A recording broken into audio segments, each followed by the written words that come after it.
안녕하십니까. 조성지회부 오늘 목동에서 진행합니다.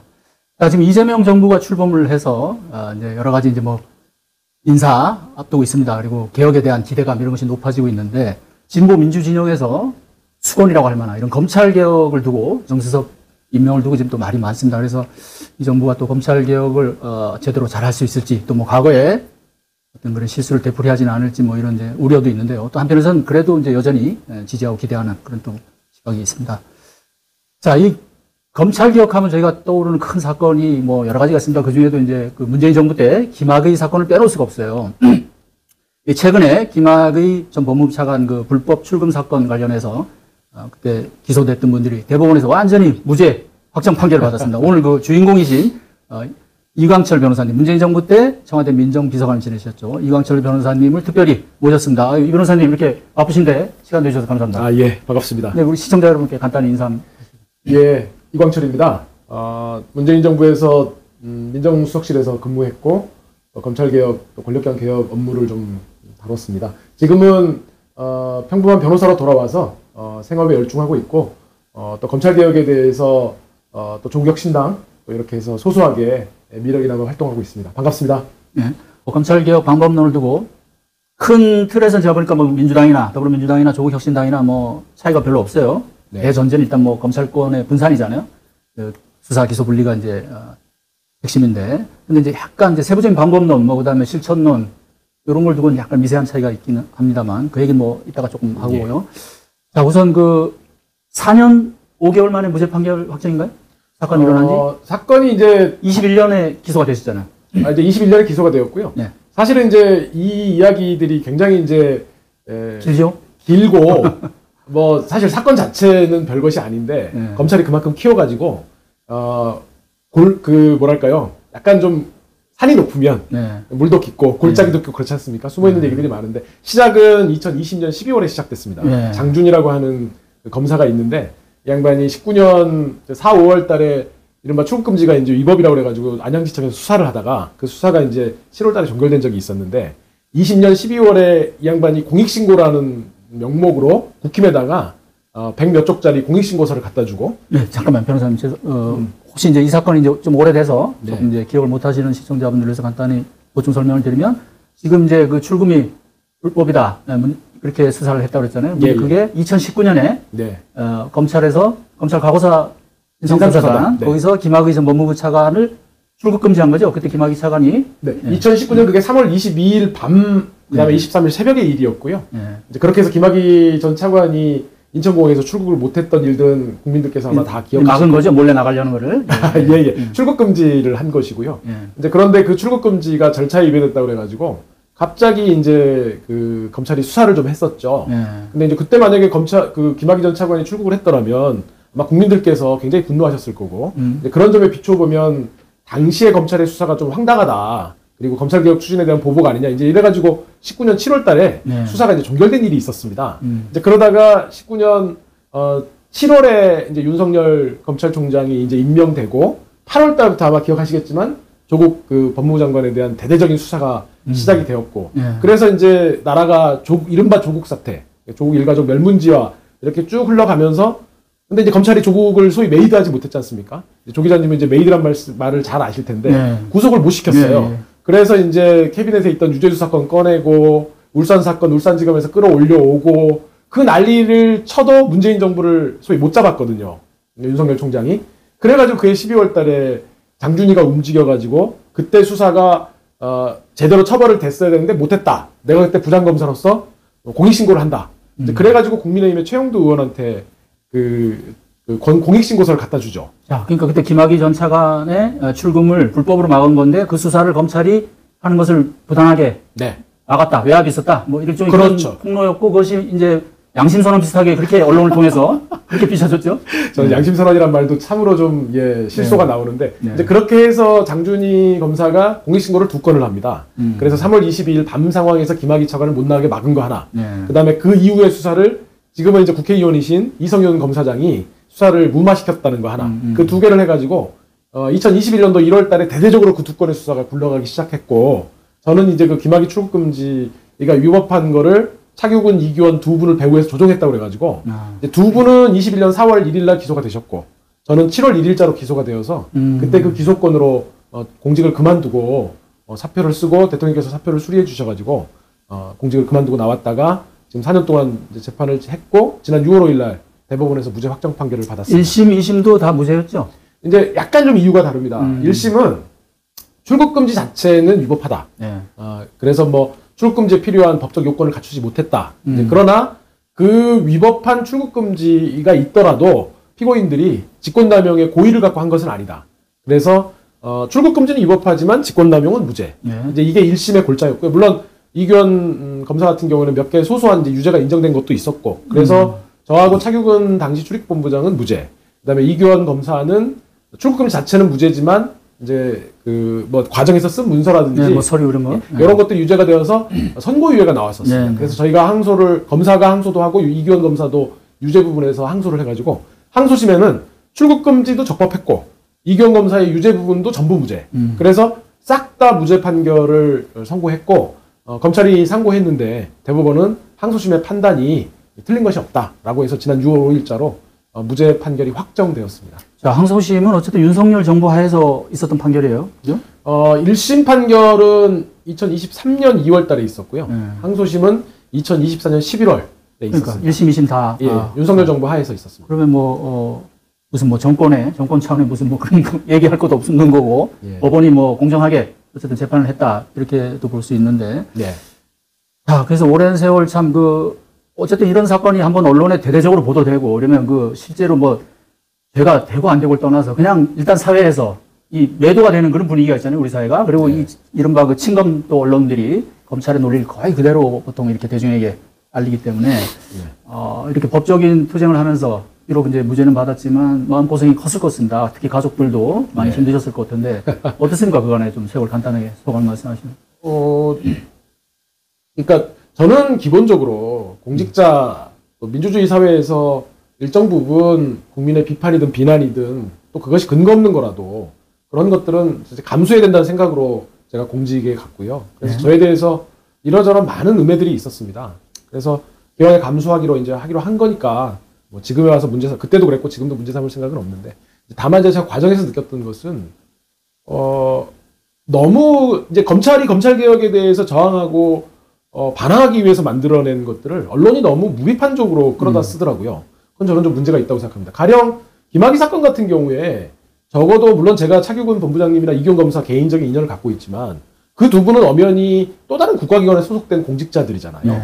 그리고 당시에 저녁 때 상황에서 법무부하고 검찰 수뇌부가 김학의 전 차관의 출국 금지를 이미 결정한 상황에서 그거를 윤대진 검찰국장이 조국 수석에게 지금 당장 급박하게 움직이려면 검찰검사 진상조사단 검사의 출국금지 요청이 필요하니 그거를 지금 신속하게 연락할 수 있는 사람이 이광철이니까 이광철로 하여금 그렇게 연락하게 해주세요라고 공소장에 나옵니다. 제 주장이 아니고. 네. 그리고 그거를 그 기자님들도 언론도 알고 있었거든요. 그러면 저는 이렇게 생각하는 거죠.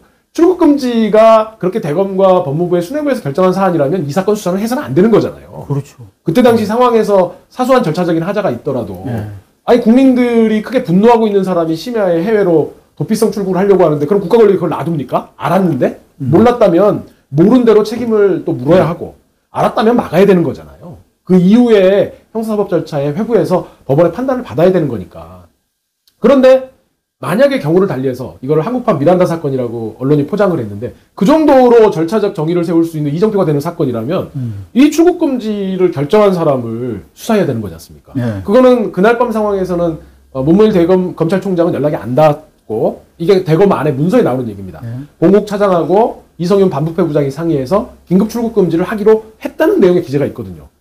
그러면 검찰 지휘부가 사실상 결정을 한 거네요. 그리고 이 결정의 과정에 윤대진 검찰국장도 깊숙이 개입돼 있습니다. 그러면 저희가 만약에 검찰이 그걸 위법하다고 했다면 당연히 그쪽으로 수사를 했어야 되는 건 아니겠습니까? 그런데 그러한 수사를 확대하지도 않고 그렇다고 수사를 멈추지도 않은 가운데서 이광철이 그 위법한 출국금지의 배후 조종자다. 이 프레임을 검찰이 계속 유지하면서 언론이 그 프레임을 계속 확대 재생산하더라고요.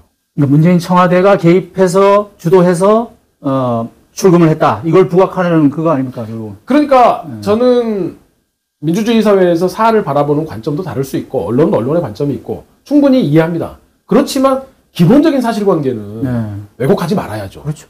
저는 이제 그 점에 대해서 굉장한 문제인식을 갖고 있었고, 그래가지고 제가 2021년 1월 달에 이 사건 수사가 막 굴러가는데 계속 이광철이 배우 조종자다. 뭐 하루가 멀다 하고 막 일면에 제 이름이 나오고 또 아마 독자님들이나 또 시청자님들 다 기억하시겠지만 제 이상한 사진 있지 않습니까? 막 이렇게 얼굴 찡그린 사진.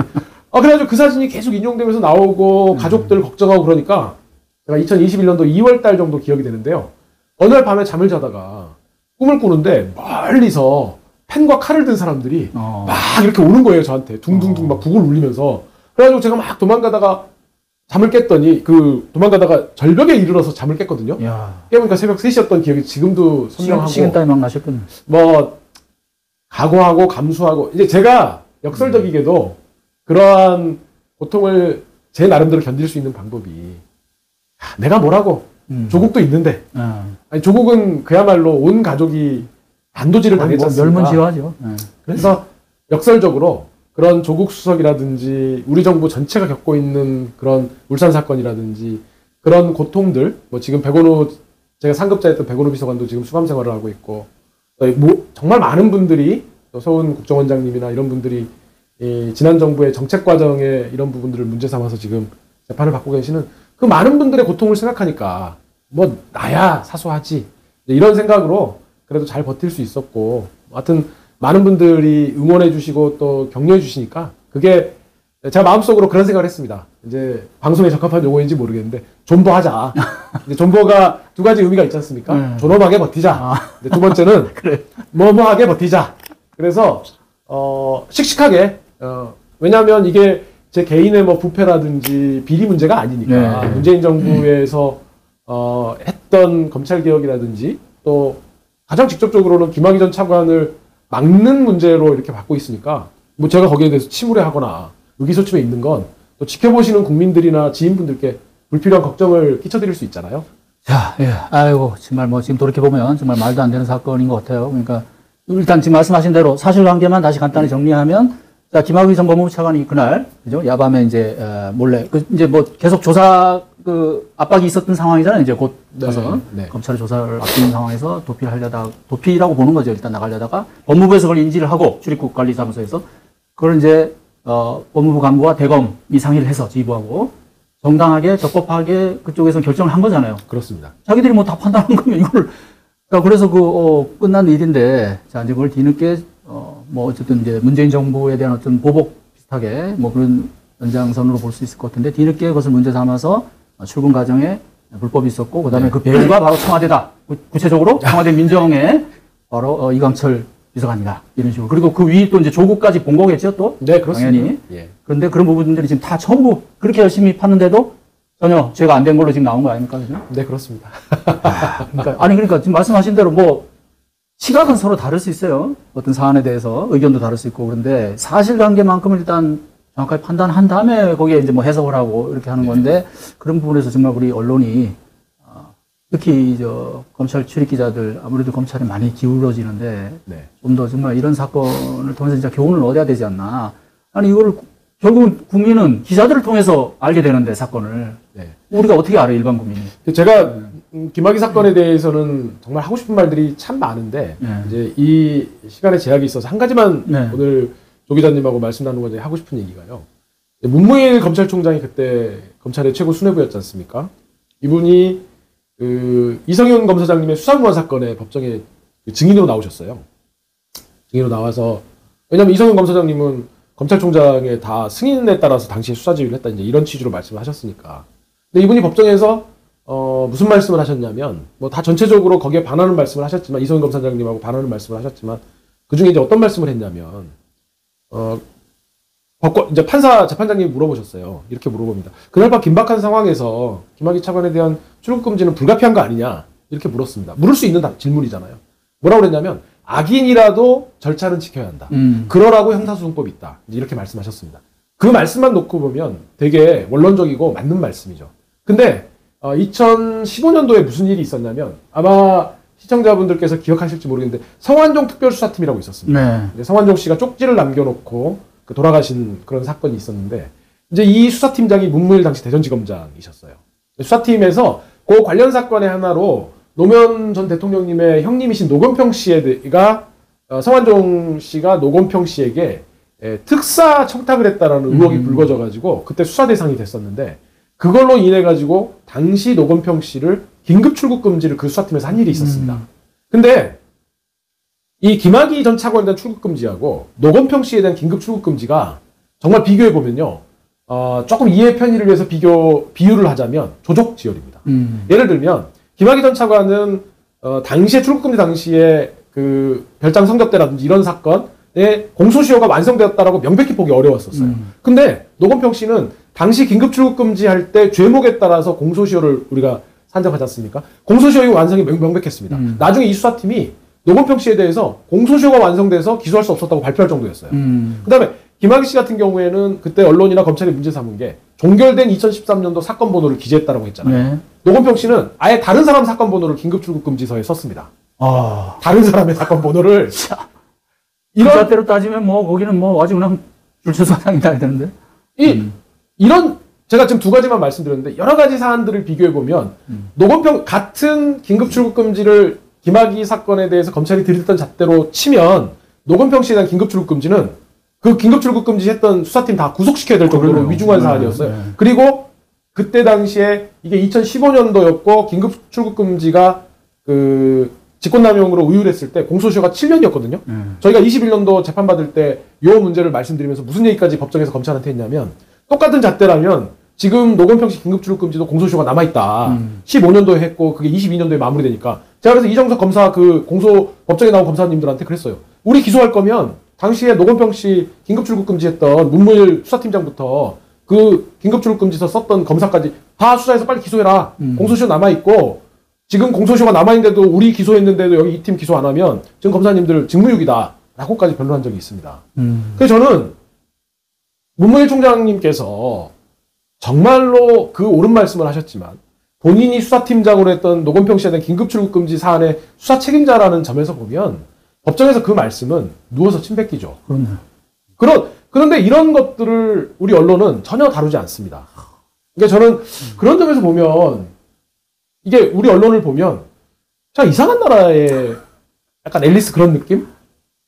저도 제가 한때 뭐 저도 이제 검찰 좋아하면서 검찰 기사를 많이 뭐 썼는데 원래 명성 있는 기자님이셨죠. 저도 그래서 반성을 많이 하게 되더라고요. 이제 저도 뭐 이제 올라가면서 이제 뭐 일선 취재는 안 하게 되면서 이제 검찰의 그런 취재 관행 우리 기자들의 이런 걸 이제 많이 지켜보고 특히 나와서 이제 특히 이제 조국 사태 쭉 지켜보면서 야 나도 한때는 정말 그랬겠구나. 검찰 간부들 막 같이 동화돼가지고 뭐 거기서 나오는 얘기 그 논리 그대로 그냥 쓰기도 하고 물론 저는 뭐 검찰의 문제점에 대해서 꾸준히 그래도 기사도 쓰고 했는데 그럼에도 저 역시 이게 반성하고 참 그런 생각을 많이 했거든요. 지금 말씀하신 게 상당히 중요한 것 같아요. 언론이 결국 바로 서야 되는데. 그러니까 사실은 이 검찰의 문제가 제가 이제 공직에 가서 주로 조사 수사기구들을 이제 좀 약간 그 관장한 업무를 좀 했지 않습니까? 물론 조사 수사의 독립성이 있기 때문에 그 업무에는 전혀 저희가 개입하지 않는 걸 철칙으로 했고. 근데 제가 그런 생각이 들었습니다. 한번 이제 우리 시청자분들께도 한번 제가 여쭤보고 싶어요.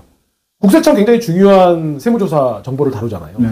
국세청이 제가 가서 보니까 국세청이 지금까지 한상률 청장 때 박연차 세무조사 정도를 빼놓고 무슨 세무조사를 언론에 흘리는 경우가 없습니다. 그죠? 그렇죠. 그리고 물론 이제 경찰 수사하는 과정에서 언론에 간간히 이제 단독 보도되고 그러긴 하지만 경찰 수사도 그렇게 많이 되진 않습니다. 뭐 조사 수사기구가 많아요. 국정원도 정보를 다루는 것이고 관세청 뭐 이런 데도 세관 업무 과정에서 하고 식약처라든지 우리 사회 수사 정보 감사원도 예전에 안 그랬는데 윤석열 정부 와서 완전히 망가졌죠. 그래서 제가 그런 궁금증이 들었습니다. 아니 물론 각 기관마다 다 상황들이 다르고 처지가 다르겠지만 검찰이 유독히 이 언론과 결탁해가지고 뭘 다 줄줄줄 흘리고 뭘 해가지고 그 기사를 가지고 다시 이걸 증거로 해가지고 수사보고서로 만들어가지고 기록에 편철해가지고 다시 영장 치고 정말 유독히 못된 관행을 검찰이 가지고 있거든요. 물론 윤석열 정부 들어서 감사원도 거의 그런 식으로 망가졌고 그렇지만 그래서 저는 차제 언론개혁이 우리 사회를 좀 바로 세우는 굉장히 중요한 과제라고 생각하고 그 전에 저는 좀 언론이 스스로 이 문제를 좀 끊어냈으면 좋겠어요. 그래서 팩트로 왜곡하지 말자.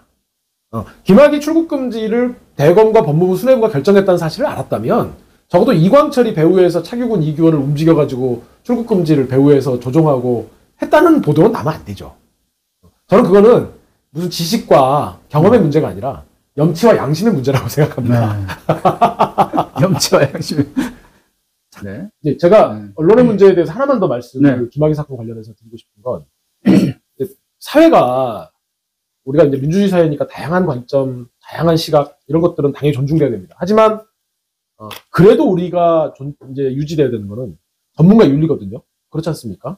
전문가들이 자기 직업 윤리 내에서 그런 것들에 지켜야 될 것들을 지키지 않으면 사회적인 신뢰 자체가 붕괴되는 문제가 있을 수 있습니다. 근데 이제 김학의 사건이 1심에서 아까 말씀드린 것처럼 출국 금지는 위법하지만 직권남용의 고의가 없어서 무죄다. 이렇게 판결이 나니까 조선일보가 이렇게 썼습니다. 목적이 정당하면 수단이 위법해도 되는 것이냐. 제가 너무 어이가 없었습니다. 왜 그러냐면 이거는 법률 전문가라면 누구나 다 이견 없이 교과서에 기재될 정도로 판결문은 그 논리거든요. 왜냐하면 우리가 행정처분도 이제 법원의 재판의 대상이 될 수 있지 않습니까? 행정처분이 좀 위법이 중대해서 무효가 될 수가 있습니다. 그래서 이 출국금지도 우리 법원이 행정처분의 성격을 갖고 있는다고 그러는데, 그래서 법원이 위법하다고 본 건 행정처분이 이게 지켜야 될 절차나 이런 것들을 안 지켰다는 거거든요. 근데 우리 공무원들이 행정처분하다가 행정법원 가가지고 무효나 취소가 된다고 그래서 그 사람들 다 직권남용으로 형사처벌 받지 않습니다. 왜 그러냐면 직권남용은 직권남용의 나름의 또 법리가 있거든요. 네. 그거를 자기의 사사로운 이익이나 그 행정처분의 목적이나 완전히 일탈해가지고 자기의 사사로운 이익을 위해 썼을 때 직권남용 고의를 인정해 주는 거거든요. 그래서 행정처분이 위법하더라도 직권남용이 무죄가 되는 건 얼마든지 가능하고 지금 행정처분의 실무례에서는 그것이 압도적으로 더 많습니다. 근데 그 조선일보에서 그 기사를 썼던 분 중에 한 분이 변호사 자격을 갖고 있는 기자인데 양모라는 분인데 그거를 버젓이 그런 식으로 썼더라고요. 이거는 전문가가 지켜야 될 직업윤리를 저버린 겁니다. 그런 식으로 국민들이 들으면 그럴듯한 얘기거든요. 그러니까 저는 그런 짓은 하지 말아야 합니다. 언론이. 사실을 정확하게 보도하고 그리고 그 전문가의 내에서 통용되어지는 것들을 비틀어가지고 그런 식은 기사나 평론이 아니라 선동이죠. 선동. 이제 검찰이나 언론같이 사실 뭐 언론도 권력기관이죠. 우리 민주화 이후에 한국 사회에 뭐 검찰 권력, 언론 권력이 크나큰 권력기관인데 제일 대표적인 문제점이 바로 이런 이중잣대, 흔히 내로남불이라고 하는 거. 아까 이제 문무일 총장 예를 드셨는데 그 대표적인 그 내로남불이고 이중잣대 아닙니까? 자기가 그랬을 때는 그건 아무 문제가 안 되는 것이고, 네? 그보다 훨씬 사안으로 따지면 가벼운데도. 자, 그래서 지금 뭐 조선일보 지금 논조를 얘기하셨는데 그때도 이제 김학의 불법 출금 뭐 의혹해가지고 사건이 커졌을 때 언론에서 이제 특히 뭐 인권 변호사라고 이런 사람들도 이제 거기 막 가세를 한 걸로 제가 기억이 나는데 김학의는 그 피의자도 아니고, 그 다음에 뭐 그 전에 과거에 그런 성접대 또는 뭐 뭐 성폭력 의혹 사건이 사실로 드러나지도 않았고 그런 사람을 그렇게 출국 금지를 한 것은 이건 인권 침해다. 이런 논리가 또 아주 팽배했었어요. 그렇습니다. 거기에 대해서 어떻게 보십니까? 예를 들면 시청자분들께서 이 말씀을 드리면 좀 이해가 편하실 것 같습니다. 윤석열 아마 대통령이라고도 부르고 싶지 않은 사람인데 윤석열 전 대통령이 12.3 비상계엄을 해서 이제 결과적으로 국민들의 힘으로 좌절됐지 않습니까? 네. 그리고 나서 국가인권위원회 안에서 어떤 현안이 불거졌냐면 12.3 비상계엄으로 인한 인권 침해에 대해서 인권위가 입장을 내자라고 했더니 맞아요. 안창호 인권위원장 검사 출신입니다. 김용원 상임위원 검사 출신입니다. 이분들이 이 12.3 비상계엄으로 인해서 윤석열이 침해될 수 있는 인권 침해에 대해서 우리가 의견을 내자는 식의 이게 말이 안 되는 거잖아요. 우리가 이렇게 접근해야 돼 맞습니다. 그러니까 국가 권력, 범죄 피해자 이분들의 인권은 범죄 피해자의 관점에서 인권적 관점에서 접근하는 것이 맞죠. 하지만 문명국가의 헌법 질서에는 그렇게 범죄를 저지른 사람이라 하더라도 무죄 확정이 될 때까지는 무죄 추정을 받고 피의자로서 방어권이라든지 변호인의 조력을 받을 권리라든지 해서 그렇게 해서 또 헌법과 법률이 보장하고 있는 절차적인 권리들이 있지 않습니까? 그렇게 접근할 문제를 오히려 가해자가 마치 인권 침해를 당하는 피해자인 양 이렇게 둔갑시키는 건 전혀 맞지 않다. 그래서 그날 밤에 김학의가 나갔을 때 과연 우리가 이 김학의의 상황을 과연 범죄 피해자로 볼 거냐. 이거는 정확하게 국가 권력이, 공권력이 해야 될 일이 무엇인지를 놓고 보는 것이 맞고 그 과정에서 김학의 전 차관이 받게 될 수 있는 어떤 법익의 침해는 범죄 피해자 내지는 또 그 출국 금지를 당한 사람이 행사할 수 있는 여러 가지 절차적인 권리를 통해 접근하는 것이 맞는데 그때 당시에 김학의에 대해서 한국판 미란단이 했던 사람들이 다 똑같이 가해자고 피해자를 바꾸는 이런 논리를 가지고 이렇게 개진하는 걸 보면서 야, 저분들 참 대단하다 이런 생각이 들었고 이제 저는 요거 하나 더 말씀드리고 싶습니다. 출국 금지는 아까도 말씀드린 것처럼 형사 절차가 아니라 행정처분 절차거든요. 그리고 우리 대법원은 꼭 범죄 피해자가 아니더라도 피내사자, 그러니까 피내사자는 이제 조 기자님 잘 아시지만 피해자보다는 범위가 좀 넓지 않습니까? 그래서 피내사자에 대해서도 어떤 국가 형벌권 행사를 위해서 출국 금지가 가능하다는 게 우리 대법원 판례거든요. 참고인도 간혹 하는 경우가 있는 것들은. 그러니까 이제 출국 금지가 여러 종류가 있는데요. 그 수사기관의 요청에 의한 일반 출국 금지, 그다음에 법무부 장관의 직권에 의한 출국 금지, 그다음에 세 번째로 이렇게 급박한 상황에서 수사기관 요청에 의한 긴급 출국 금지 세 가지 종류가 있는데요. 이 일반 출국 금지는 너무나 광범위하게 해지고 있고 지금 윤석열 정부는 정말 범죄와 피해자하고 그 예금 통장으로 금전적으로 이체했다고 한 사람이 진술을 하지 않는다는 이유로 출국 금지를 하고 있기도 합니다. 그러니까 사실은 이제 출국 금지라고 하는 게 장소적인 이전의 부분만 제약할 뿐이지 신체의 자유를 제약하는 건 아니어서 그 체포나 구금보다는 요건이 좀 넓게 설정되어 있고 출국 금지도 그래서 널리 좀 돼 있죠. 다만 그렇게 출국 금지가 광범위하게 행사되는 것이 문제라는 문제인식은 있고 그거는 차제에 그렇죠. 입법론으로 보완될 필요는 있겠으나 그날 밤 상황에서 김학의 전 차관의 해외 출국 시도가 곧 도래할 수 있는 국가형벌권 행사를 회피하기 위한 게 너무 명백하잖아요.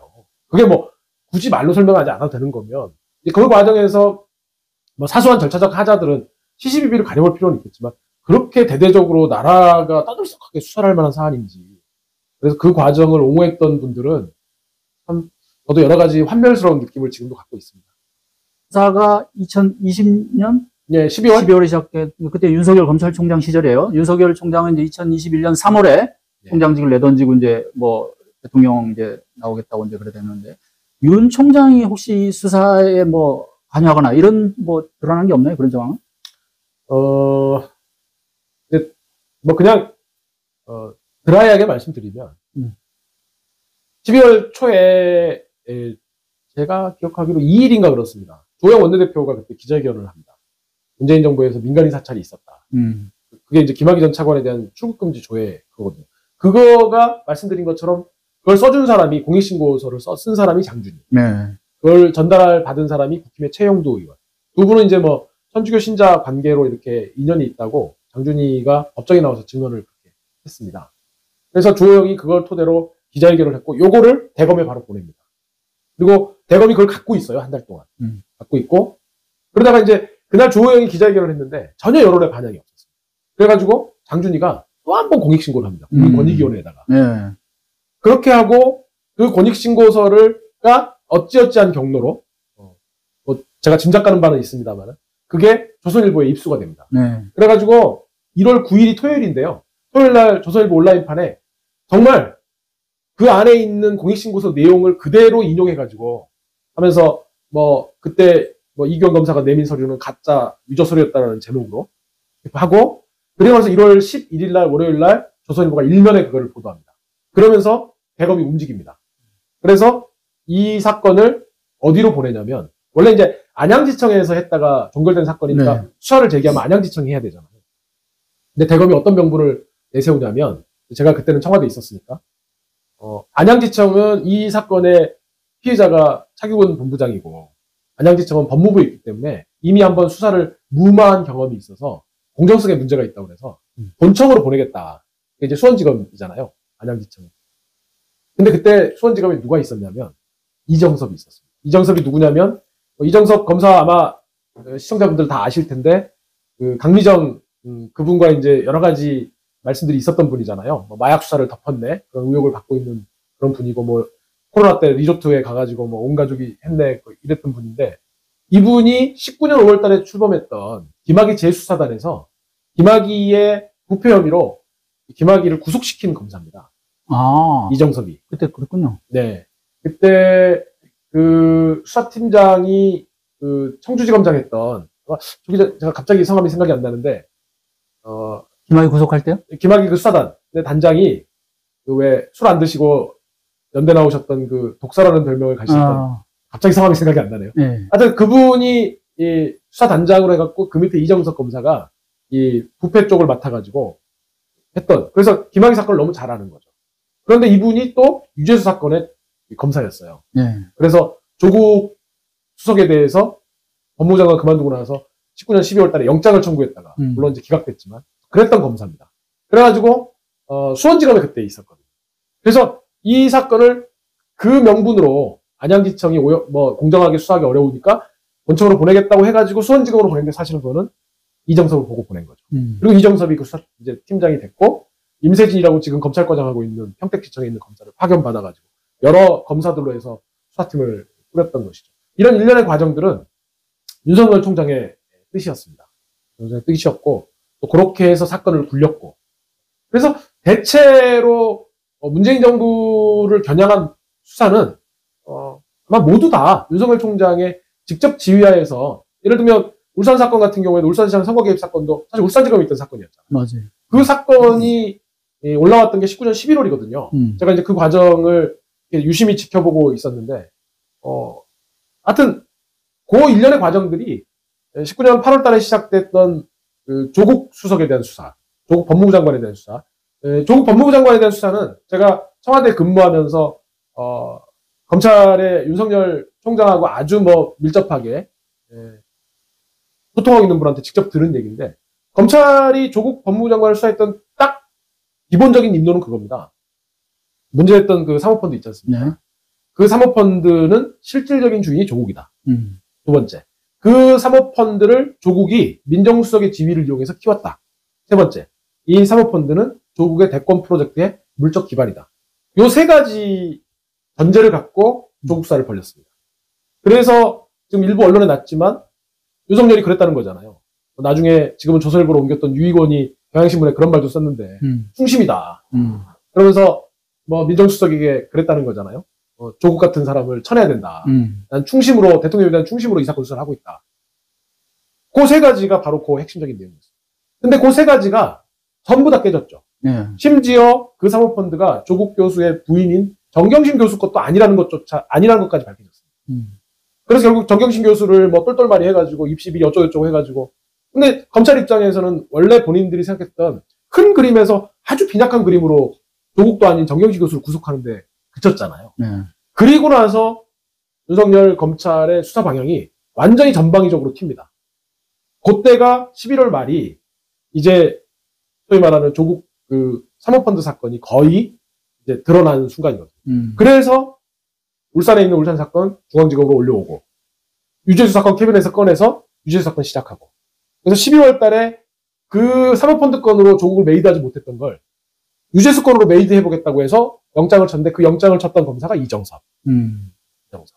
그리고 그 과정에서 나왔던 여러 가지 것들로 김경수, 윤건영 이런 사람들을 잡겠다고 수사했던 사람이 이정섭이었어요. 그래서 그 이정섭이 서울 동부지검에 있다가 수원지검으로 가 있는데 윤석열이 딱 김학의 사건을 이정섭한테 보냈던 거죠.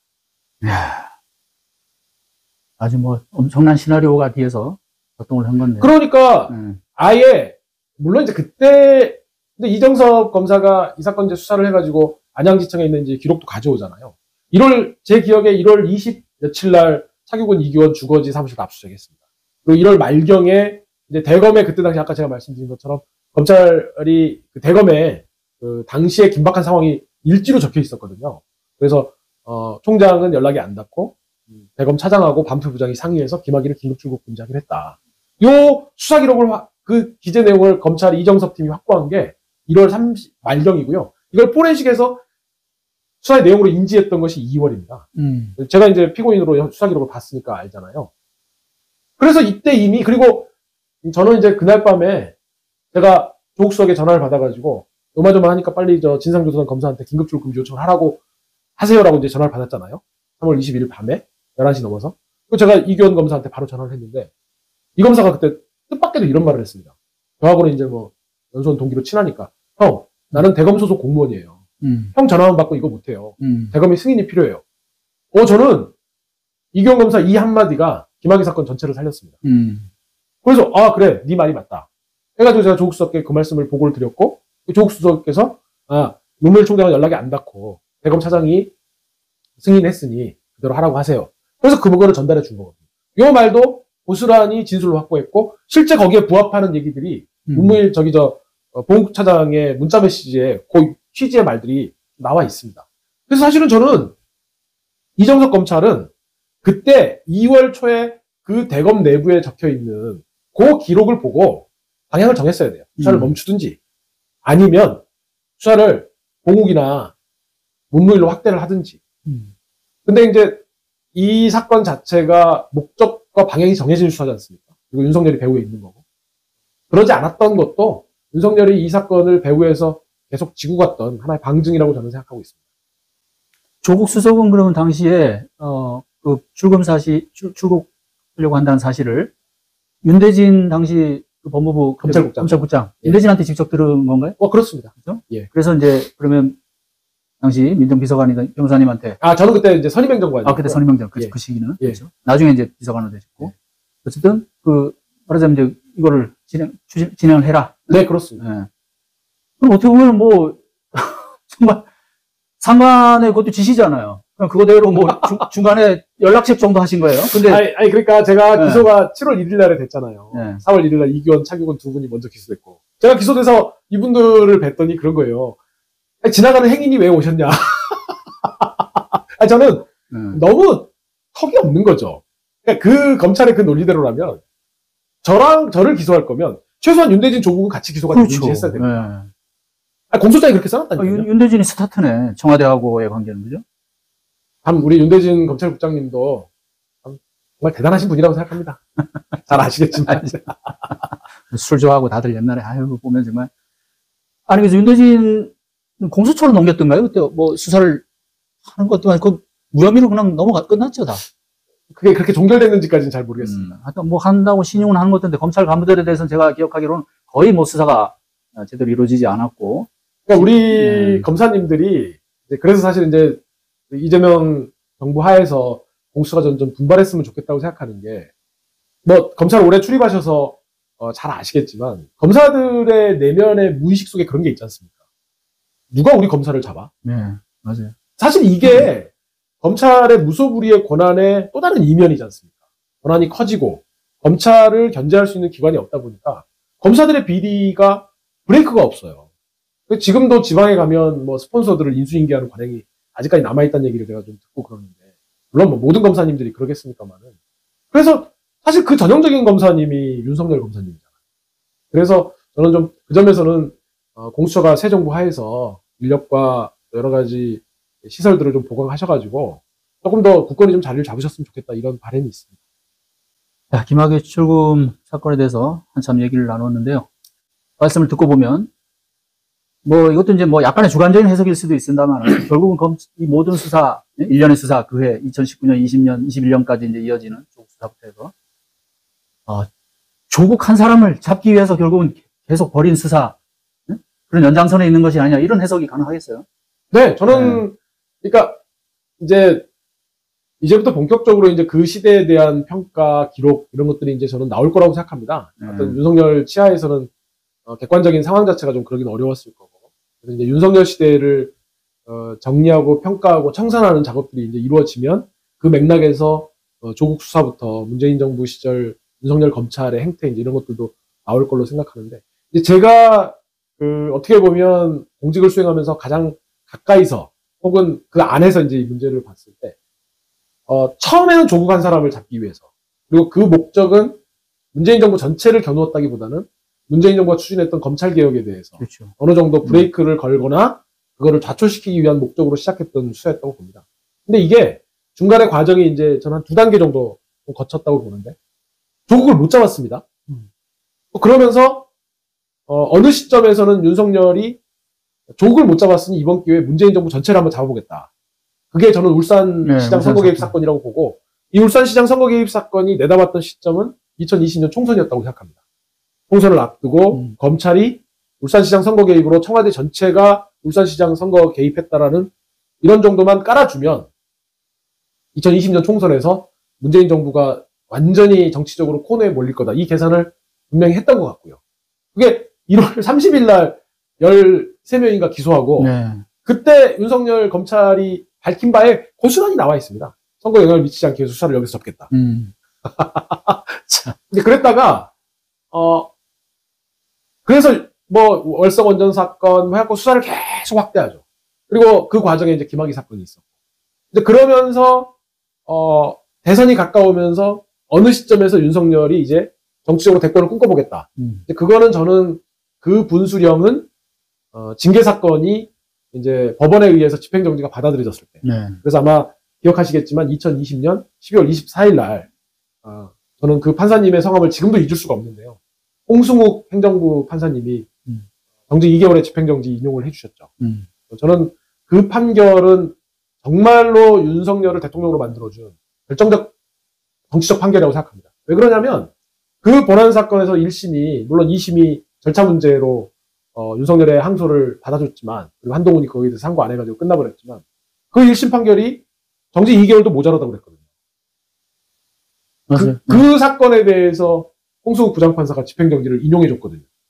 저는 본안에서 정직 2개월도 모자랐던 그런 정도로 검찰권을 오남용했던 윤석열에 대해서 그때 12월 24일 날 그 시점도 연말에 그 뭔가 좀 경건해지는 분위기 속에서 완전 윤석열이 개선 장군으로 기여했지 않습니까? 결국은 그런 과정을 거쳐가지고 윤석열이 검찰권을 오남용했다. 저는 그렇게 보고 있습니다. 뭐 조국 전 장관 지금 이제 조국 혁신당 대표인데 전 대표 전 대표죠. 네. 네.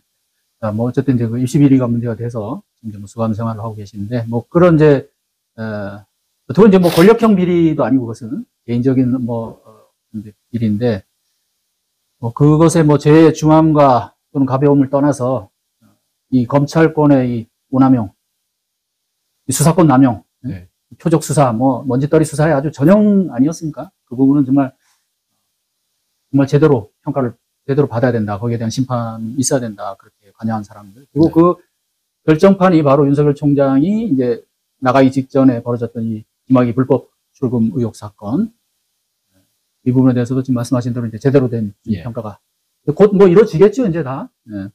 이제 아까 이제 지금 그 법원 판사 말씀을 하셨는데 윤석열이 이제 날개를 달았고 그러니까 이 사법 개혁도 그래서 필요한 거예요. 이 검찰 개혁을 얘기하면 우리가 이제 검찰은 워낙 이제 눈에 많이 띄니까 주로 그리고 수사 내용이 언론에 많이 공개되고 사실 판결에 대해서는 기자들이 일단 그렇게 많이 안 쓰고 또 판결에서 이렇게 큰 사건에서 처음에 뭐 전부 막 중범죄자처럼 보도하다가 나중에 이렇게 무죄가 나면 또 그냥 작게 나가잖아요. 그리고 뭐 거기에 크게 막 무슨 의미도 부여하지 않고 이런 식이기 때문에 국민들로서는 일단 그 초기에 이게 많이 각인이 되는데 그래서 이제 검찰개혁을 얘기하면 검찰개혁, 사법개혁, 언론개혁 다 같이 가야 된다. 근데 김학의 사건은 이제 제가 보기엔 크게 두 가지 종류잖아요. 1차, 2차. 1차는 김학의 전 법무차관의 그런 이제 성접대 내지 성폭력 의혹 사건에 대한 수사였고 2차가 이제 바로 이 출금이 불법이니 아니니 하였던 이 사건인데 결국 이제 이게 다 연결이 된 거고, 1차 사건은 어쨌든, 자, 뭐, 그, 유명한 그 별장 동영상, 인물이 맞네, 안 맞네, 뭐, 이거 온 국민이 알게 된 경찰청장이 국회 나와가지고 맞다고까지 했는데, 자, 뭐, 그걸 떠나서, 그 사건에 대해서는 이제, 이게 최종적으로 이제 무죄가 나왔어요. 거의 무죄가 나왔죠. 이제 뭐 공소시효 문제도 있고 그랬는데. 그랬죠. 그 바람에 이제 뭐 그 과정에도 그렇고 그 이후에도 그렇고 김학의 사건에 대해서는 일부 그 법조인들 그다음에 언론에서 이거는 인권 침해 사건이다. 이런 프레임이 아주 강하게 작동을 했습니다. 이 부분은 어떻게 보세요? 그 김학의에 대한 인권 침해였다. 왜냐하면 그런 게 다 법적으로도 유죄로 인정이 안 됐고. 그거는 저는 정말 뭐랄까요? 언어도단? 왜 그러냐면 김학의 차관께서 최종적으로 대법원에서 무죄 판결도 받고 면소 판결도 받고 공소시효가 완성됐다고 했는데, 이제 김학의 수사단이 아까 말씀드린 그 이정섭 검사 허락해가지고 구속하고 1심에서 전부 무죄가 나왔어요. 공소시효도 완성됐다고 면소도 나오고. 근데 항소심에서 유죄 판결 받아가지고 징역 2년인가를 선고받고 수감된 일이 있었습니다. 서울고등에서. 그게 뭐였냐면 제 기억에 최모 씨로 기억이 되는데 그분으로부터 돈을 받은 게 새롭게 유죄로 인정이 됐거든요. 뭐 저 인사청탁 관련해서 인사청탁인지 모르겠습니다. 그래서 음. 돈을 받은 게 돼갖고 그 부분은 공소시효도 남아있고 또 거기에 따른 진술을 해준 진술 증거도 있기 때문에 이 부분과 관련해서는 유죄로 인정된다고 했고 1심을 파기해서 징역 2년인가 선고하고 법정에 법정 구속이 됐었거든요. 근데 그게 대법원 가서 무죄 판결로 취지로 파기환송됐던 이유가 뭐였냐면 그게 죄를 안 지었다가 아니라 이게 검찰이 아주 잘못된 관행을 갖고 있는데요. 공소유지를 한답시고 그 재판에 이제 출석하는 증인들이 있잖아요. 이게 수사기관에 이게 검사님들이 그만큼 이 조서를 받는 과정이 불투명하고 문제가 많다는 걸 저는 방증한다고 보는데 사실은 있는 그대로 진술하고 그거를 조서에 남기면 법정 가서 있는 그대로 진술할 거잖아요. 그리고 있는 그대로 진술 안 하면 위증죄나 이런 걸로 또 이런 심적 압박을 받기 때문에 진술을 진실되게 안 할 이유가 없지 않습니까? 근데 뭔가 압박해가지고 뭔가 비틀어서 진술을 받다 보니까 이분들이 법정 가서 이 사람들이 있는 그대로 진술하면 어떡하지? 라는 겁이 덜컥 생기잖아요. 검사님. 네. 그래가지고 검사님들이 법정에 나가는 출석 예정인 증인들을 미리 검찰에 불러가지고 미리 면담을 하는 아주 잘못된 관행이 있습니다. 그래서 사실 그 최 모 씨도 항소심에 나가서 진술하기 전에 검찰에 가서 면담을 했던 거예요. 그리고 변호인이 이 점을 대법원에 상고 이유로 문제 삼으니까 대법원에서 법정 나가서 증언하기 전에 검사 만난 게 이 법정 진술 오염됐을 가능성이 있다고 한 거예요. 사실 이 최 모 씨가 김학의 씨에게 돈 준 거는 제가 아는 한 팩트입니다. 그래서 증거 능력에 의문이 있다고 그래가지고 파기환송이 됐고 그거를 이제 파기환송심이 대법원의 판결에 기속이 되니까 그렇게 해서 다시 내려온 사건에서 무죄 판결이 확정됐던 거죠. 그래서 그 점이 하나가 있고 또 하나가 뭐냐면 원래 이 사건이 2013년에 김학의 차관이 법무차관으로 지명된 다음에 경찰이 수사하고 검찰이 넘겨받아가지고 불기소했던 사안이잖아요. 사실 그 과정에서 제때 검찰이 의지를 갖고 수사해서 그때 김학의 차관은 형사처벌을 받았어야 될 사안입니다. 그거를 안 하고 또 뭉개고 그게 결국 누적이 되어가지고 문재인 정부 출범한 다음에 검찰 과거 사건으로 올라오고 그것도 여러 가지 검찰 내외 여러 가지 압박들이 있어가지고 그 재심 전문 모 변호사는 또 나서가지고 뭐 김학에 대한 인권 침해니 하면서 덮이려고 하는 걸 이규영 검사가 의지를 갖고 진상조사를 해서 결과적으로 국가 형벌권이 결국은 그래도 조금이라도 행사가 되었던 것이지 그것이 뭐 죄도 없는 김학의에 대해서 공소시효가 완성된 김학의에 대해서 뭐 형사처벌을 국가가 한 건 인권 침해다? 전 이 말씀을 시청자분들께 드리고 싶습니다. 이 용어 중에 공형주의, 사형주의라는 말이 있습니다. 과거에 우리가 원시시대부터 이제 사람들이 동물과 다르게 무리지어 살고 군집생활을 하고 그렇지만 국가 권력이라든지 뭔가 공적 질서를 유지할 만한 권위 있는 권력은 아직 서 있지 않을 때 그때 모든 범죄에 대해서 처벌은 다 사적으로 이루어졌습니다. 다 보복이죠. 저쪽이 와서 나를 때렸어? 그럼 나도 가서 때려주고. 죽였어? 그럼 나도 죽이고. 오히려 더 크게 보복하죠. 이제 이게 함무라비 법전이나 과거의 형법 질서의 근간이었습니다. 이거를 사형주의라고 그러거든요. 근데 사형주의는 그 사회를 안정을 유지하지 못하지 않습니까?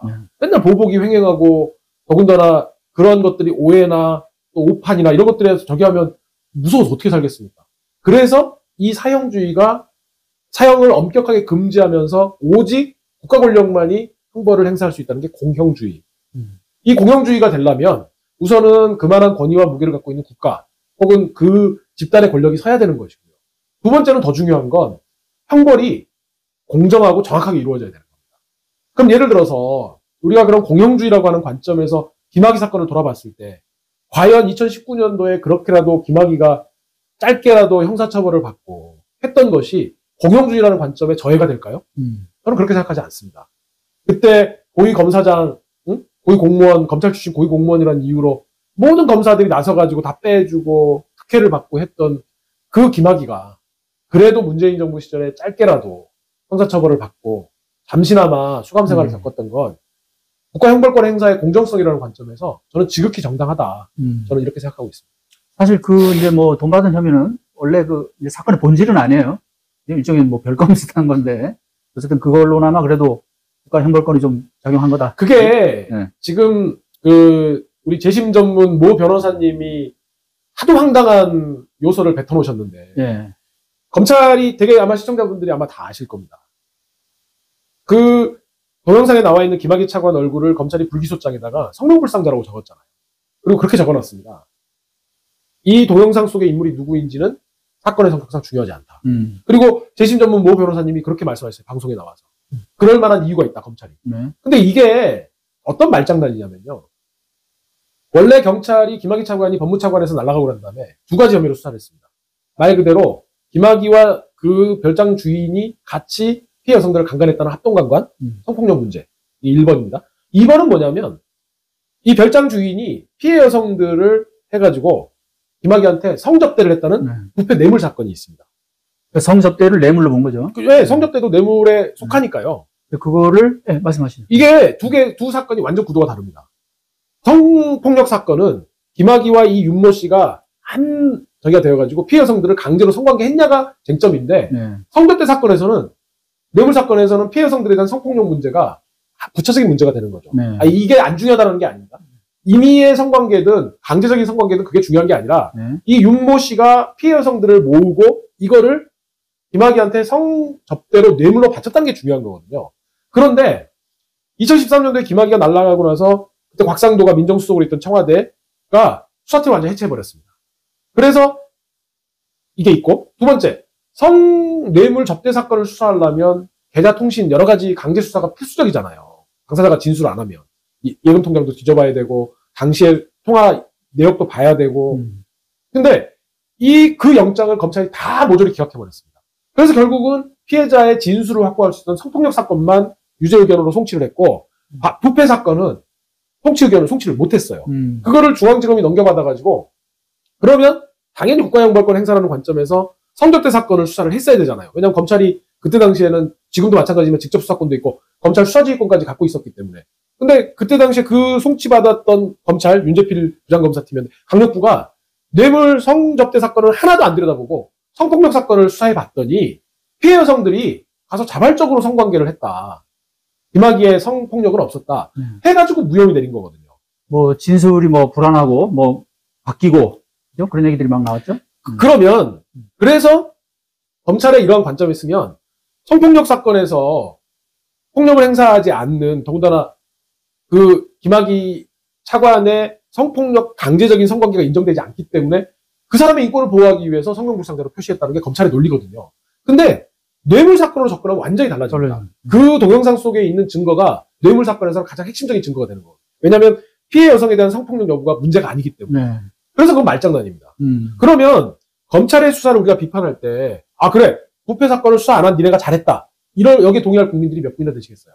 당연히 이걸 수사 안 한 검찰이 잘못된 거고 따라서 그 논리에 의하면 동영상 속의 인물을 성명불상자로 표시한 건 검찰이 부패 사건을 뭉갰다는 증거가 되는 거지. 네. 김학의 인권을 보호하기 위해서 했던 정당한 조치가 아닌 거죠.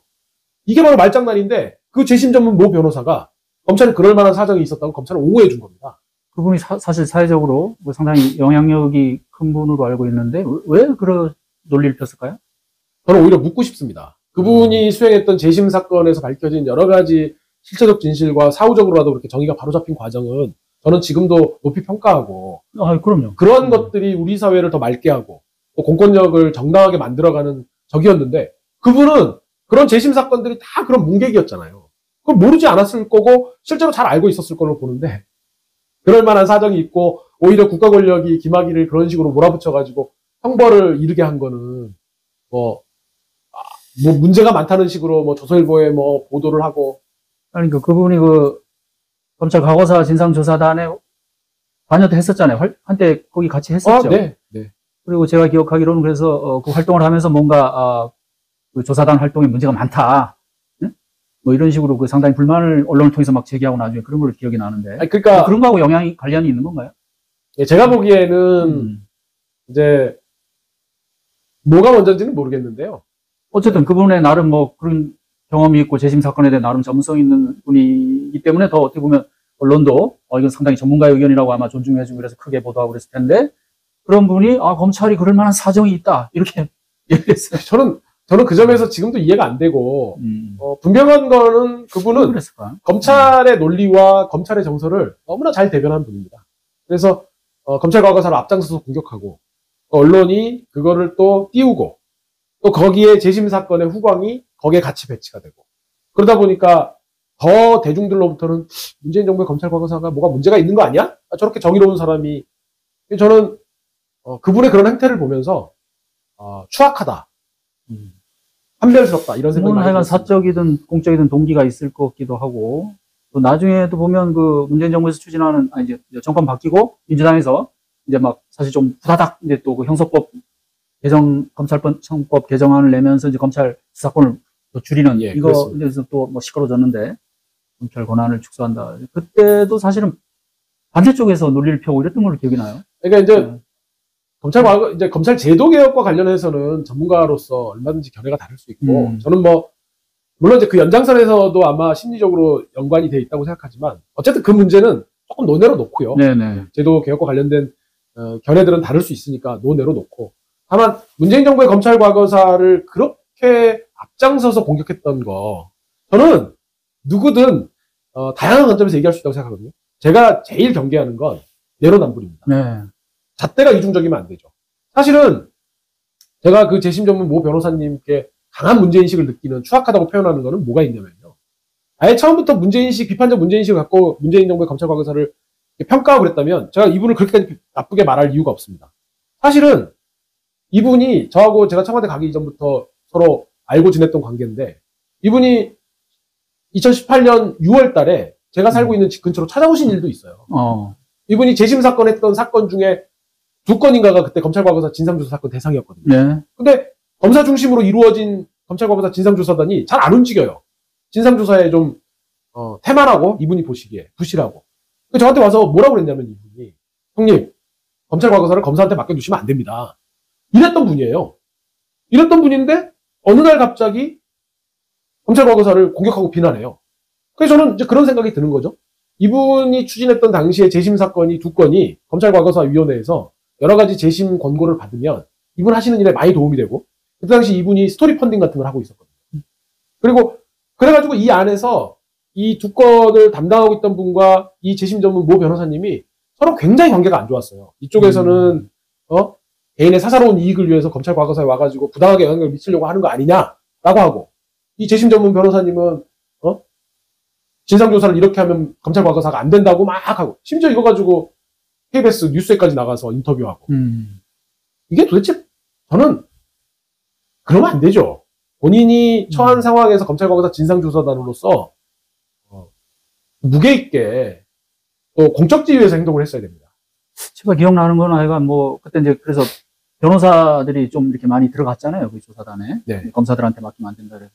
근데 지금 말한 그 재심 전문 변호사 논리 중에 뭐 이 변호사들이 제대로 뭐 이 수사 서류도 제대로 뭐 못 보고, 한마디로 수준 미달에 사람들이 모여가지고 그냥 뭐 이거 그냥 제대로 일을 진행할 수도 없다. 그래서 자기는 뭐 거기에 이제 하다가 중간에 뛰쳐나왔다, 이런 조직에서 일할 수 없어서 뭐 이런 얘기를 했던 걸로 기억이 나요. 뭐 이분이 이제 그만두시고 나간 뭐 과정들까지 얘기하면 오늘 이제 얘기가 좀 많이 길어지니까. 네, 너무 길어지죠. 네, 그건 뭐 다음 기회에 혹시 기회가 되면 또 말씀드리기로 하고, 어쨌든 공적인 활동을 하는 사람들은 일관성이 있어야 된다고 저는 생각하거든요. 그 일관성에 개인의 사적인 뭐 동기나 이런 것들이 아예 끊어낼 수는 없겠지만, 거기에는 자기 절차가 필요하다고 생각합니다. 자기 이익이나 자기가 하고 있는 일 관련해서는 저한테 와가지고 형님이 좀 더 적극적인 역할을 해주십시오, 검찰에 맡기면 안 됩니다, 그러고 또 언제부턴가는 검찰 쪽에 착 달라붙어가지고 검찰과 거의 일심동체가 되어서 저나 우리 이경 검사를 앞장서서 비난하고, 심지어 법정에 와가지고, 저는 인간적으로도 굉장히 마음 아팠습니다. 그러니까 예를 들어서 우리가 누구를 비판하고 비난할 수는 있지만, 지금 기소되어가지고 형사처벌을 받을 수 있는, 수사기관에 불려다니고 너덜너덜해진 사람을 와가지고 법정에 와서 이 2사람이 뭔가 나쁜 짓을 한 것 같습니다, 확실히 본 것도 아닌데. 그렇게 얘기를 했어요? 본인이 본 건 거의 없습니다. 네. 추측과 생각, 자기의 평가만을 해가지고 법정에서 읊어대면서 제가 잘 모르지만 뭔가 이광철이 음험한 기획을 했을 것 같다는 취지로 법정에서 얘기하고, 그거는 사람으로서 저렇게 하면 되나 하는 생각도 들더라고요. 모르고 지냈던 관계도 아니고. 그렇게까지. 뭐 김학의 사건은 뭐 사실 법적으로 무죄로 또 끝난 사건이기 때문에 저희가 또 너무 뭐 얘기하는 것도 그런 것 같고요. 어쨌든 이 사건이 주는 교훈은 뭐 한마디로 결국 뭐 검찰 개혁일까요? 아니, 어떻게 보십니까?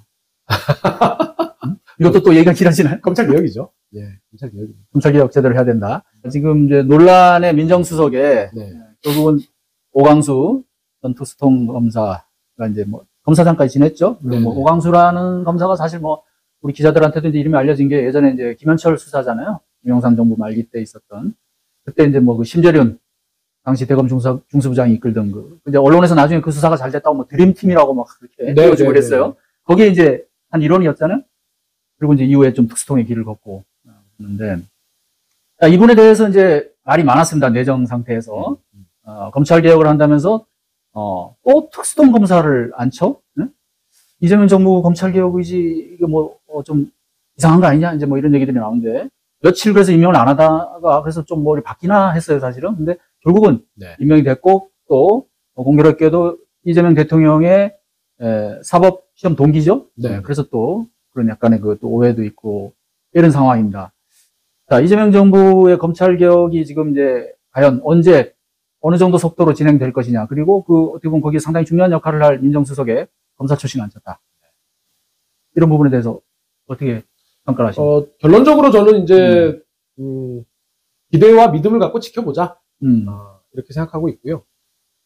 왜 그러냐면, 이제, 어떤 인사에서 어떤 직역, 어떤 분을 할 거냐 하는 거는, 물론 이제 그분들이 각자 살아오신 이력과 처한 상황들이 당연히 같이 결부돼서 평가될 수밖에 없겠지만, 지금으로서는 우선 시작의 단계다.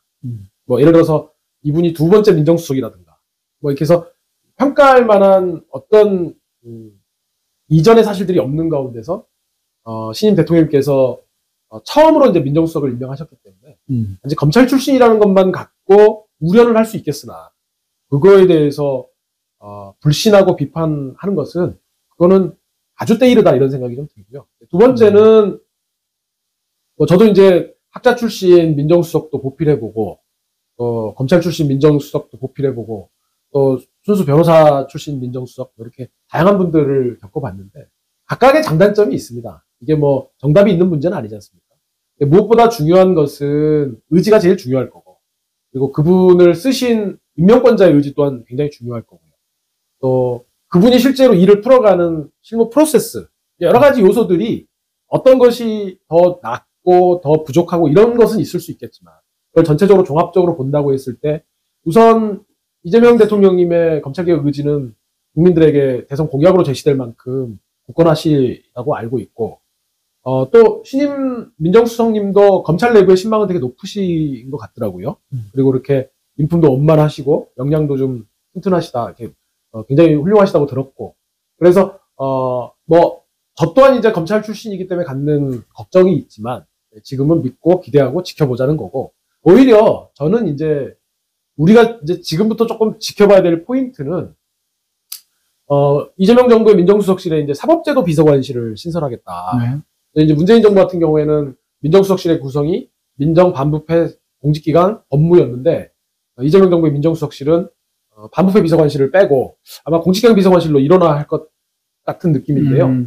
그걸 빼고 사법제도 비서관실을 신설하겠다는 것이어서 이제 민정수석은 또 하셔야 될 일들이 많거든요. 뭐 검찰개혁뿐만 아니라 여러 가지 이제 소위 이제 저도 그렇게 제가 이름을 기억자기관이라고 이름을 붙였는데, 네? 기억자기관이다. 기억자? 예, 이제 여러 사정기관들, 권력기관들을 민정수석실이 관장합니다. 공교롭게 거의 다 기억자로 시작합니다. 국정원, 국세청, 경찰, 검찰, 예전에 이제 기무사라고 불렸던 국군, 방첩사, 뭐 이런 다 거의 다 기억자입니다. 감사원. 소위 우리나라의 힘 있는 기관은 전부 민정수석실에서. 거의 기억자. 그래서 제가 이제 일할 때 기억자기관이라는 말을 했고, 일부 분들이 이제 그런 말씀들을 방송에 나와서 하시던데, 민정수석이 하셔야 될 일들이 많고, 그렇기 때문에 사법제도 비서관으로 과연 누가 오실 거냐.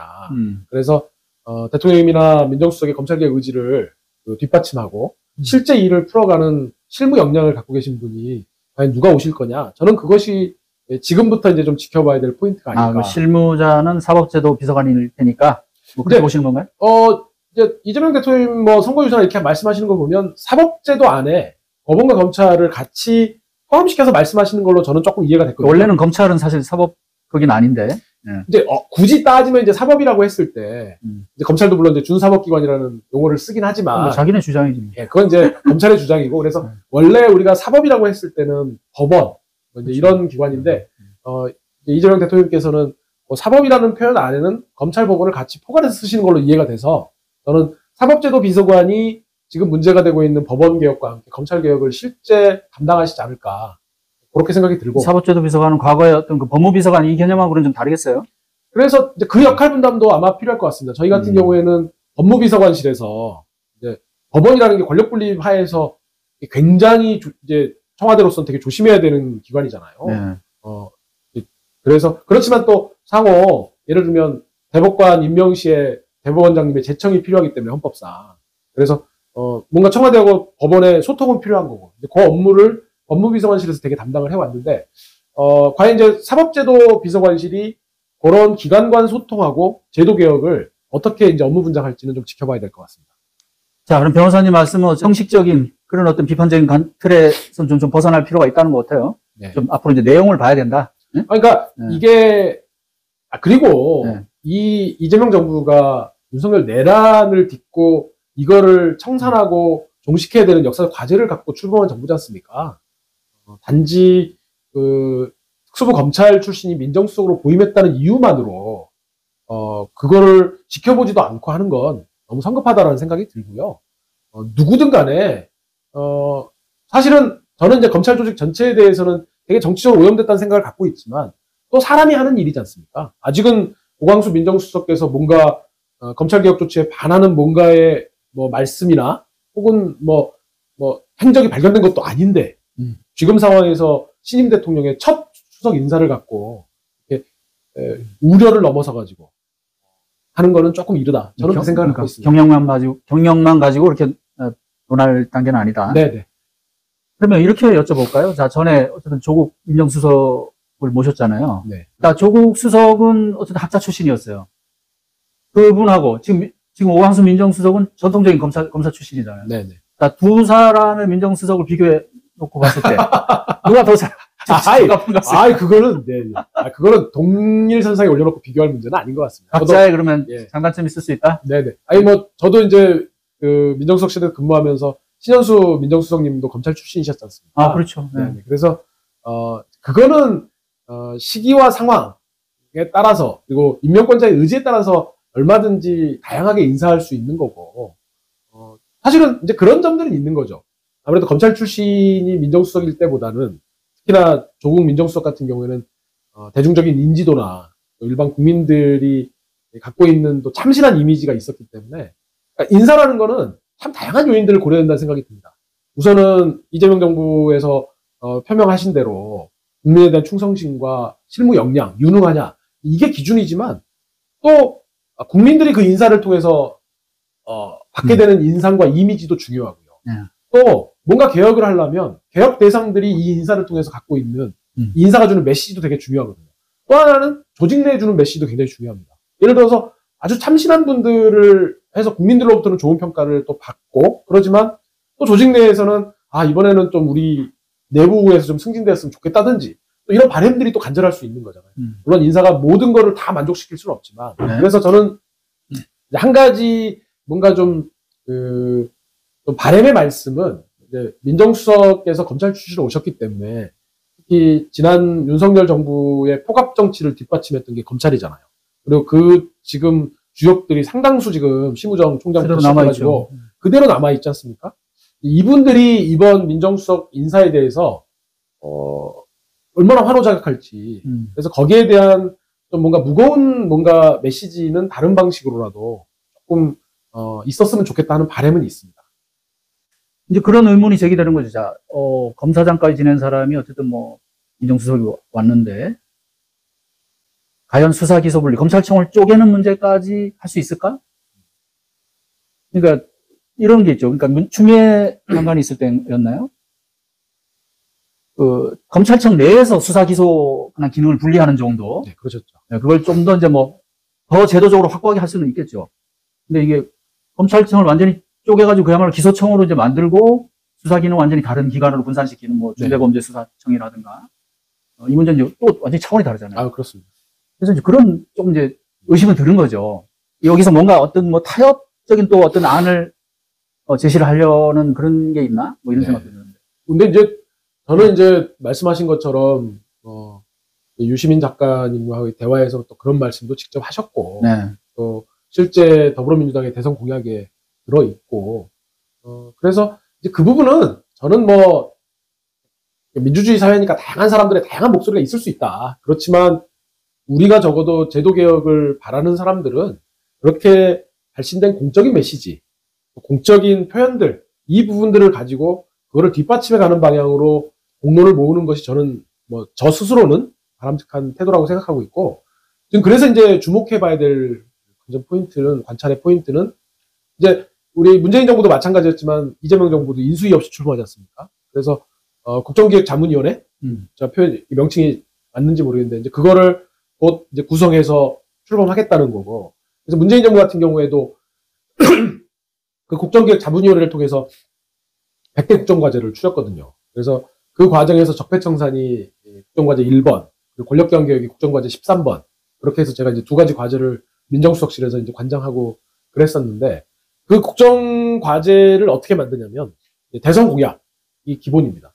대선 공약을 기본으로 하고 거기에다가 여러 가지 이제 프로세스를 더 붙이는 거죠. 예를 들어서 입법이면 언제까지 입법을 하고, 입법이 되고 나서 시행령을 언제까지 만들고, 새로운 기구나 이런 것들을 만들려면 시행령이 보다 촘촘해야 되잖아요. 또 더 거기에 예산과 조직이 붙어야 되니까 행안부나 기재부 검토가 반드시 같이 가는 거거든요. 그래서 이제부터 지켜봐야 될 부분들은 바로 그 국정기획자문위원회가 국정과제를 가다듬는 그 순서. 그래서 이제 이렇게 해서 저희 같은 경우에 100대 국정과제를 청와대 수석실 비서관실하고 부처에다가 이렇게 다 주무기관들을 다 일일이 정해놓습니다. 그래서 권력기관 개혁과제 같은 경우에는 청와대 안에서는 민정수석실, 민정비서관실, 부처는 법무부, 그 다음에 이제 유관기관들, 경찰청, 감사원, 뭐 이제 감사원도 독립성이 있지만 제도개혁은 또 행정부 소속이니까 그렇게 해두기 때문에 이번에 100대 국정과제가 이제 100대가 될지 모르겠지만 그 국정과제를 어떻게 마련되고 또 그 안의 내용들이 어디에 따라 될 거냐 그걸 잘 봐야 된다. 하는 것이 거기에 따라 달라진다. 관찰의 포인트입니다. 네. 변호사님은 수사 기소 분리 대 원칙은 당연히 찬성하시죠? 저는 그 조국혁신당의 이제 검찰개혁 4법을 제가 기초하고 제가 이제 성안하는 총괄 책임을 제가 맡아서 그때 이제 검찰독재 조기종식 특별위원회 박은정 의원님이 이제 위원장을 하시고 또 여러 법률가들이 해서 했는데 제가 이제 기초 작업을 좀 담당했고요. 제가 뭐 짧은 시간에 말씀드리고 싶은 건 두 가지입니다. 수사기소의 완전 분리 첫 번째고요. 두 번째가 여기까지 이제 나갈지는 지켜봐야 될 문제인데, 그동안에 조 기자님도 잘 지켜보셨겠지만 검사들이 스스로를 법관하고 동일시하는 관점들이 있었습니다. 준사법기관이라는 말도 거기서 나온 거죠. 그런데 검사는 행정부 공무원입니다. 그리고 기소권만 행사한다면 준사법기관이라는 말을 붙여줄 수 있는데 수사권은 사법 적용이 아니지 않습니까? 네. 그래서 검사의 지위를, 그 다음에 검찰청의 구조도 법원하고 똑같이 돼 있지 않습니까? 대검, 고검, 지검, 지청. 그래서 요 구조가 검사들 스스로로 하여금 자기가 법관과 동일하다. 그래서 저는 지금 대개 행정기관들이 경찰청 같은 경우에도 본청, 지방청, 그 다음에 경찰서가 있지 않습니까? 국세청도 마찬가지거든요.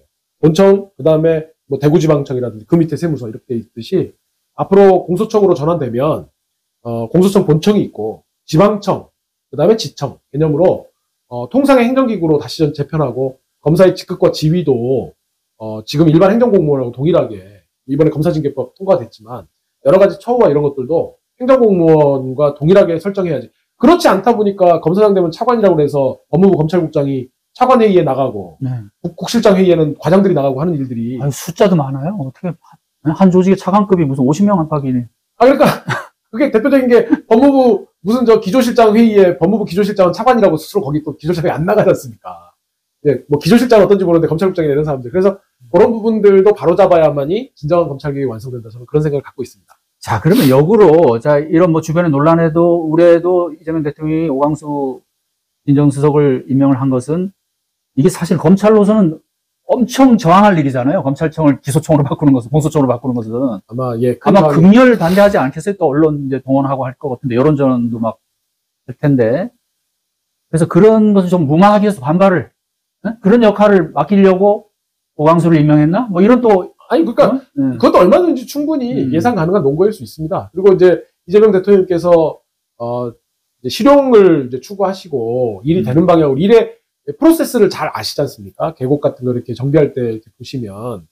그래서 그런 좀 유능함을 높이 사셨을 걸로 저는 기대하고 있고, 그런 점에서 지금은 기대와 믿음을 가지고 지켜볼 시간이다. 그리고 이제 국정과제 마련되는 과정, 차후에 사법제도 비서관을 누구로 하실 건지도 한번 계속 지켜보는 시간이다. 그리고 잘하시게끔 박수 보내드리고 응원하고 지금은 그럴 때라고 저는 생각하고 있습니다. 네. 자, 마지막으로 뭐 꼭 좀 덧붙이고 싶은 말씀 있으면 하시고 오늘 정리하겠습니다. 아, 예. 뭐 오늘 이렇게 만나 뵙게 돼서 이제 저도 반갑고요. 저는 뭐 지금은 이제 한 사람의 평범한 소시민으로 살아가고 있습니다. 이재명 대통령께서 이제 그런 말씀을 하셨더라고요. 평범한 사람들이 좀 주인되는 그런 나라 좀 만들어지고, 사실 이제 그런 나라가 만들어지자면 우리 집도 외관에 예쁘고 아름다운 모습이 있으면 또 그 안에 골조도 있고 또 콘크리트 지붕도 있고 또 천정에 여러 가지 구조물들이 튼튼하게 설계되어야 비바람이나 추위에도 이렇게 강하게 버티는 것처럼 평범한 사람들이 진짜 주인 되는 나라가 되려면 나라의 시스템이 좀 튼튼하고 평범한 사람들의 뜻이 잘 이렇게 나라의 운영에 좀 반영될 수 있는 그런 프로세스도 되게 중요하다고 생각합니다.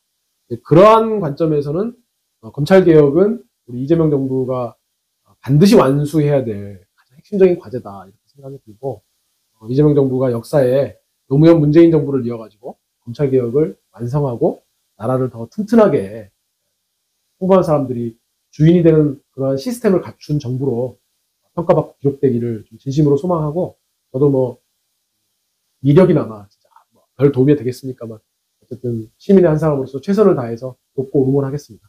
네. 아니, 뭐, 우리 이 변호사님의 그런 경력, 활동을 생각하면 사실은 새 정부에도 이런저런 또 도움이 많이 될 것 같아요. 그런 노하우. 자, 오늘 이렇게 바쁘신데 시간 내주셔서 정말 감사드립니다. 예, 고맙습니다. 네, 시청자 여러분, 예, 오늘 여기서 마치겠습니다. 감사합니다. 네.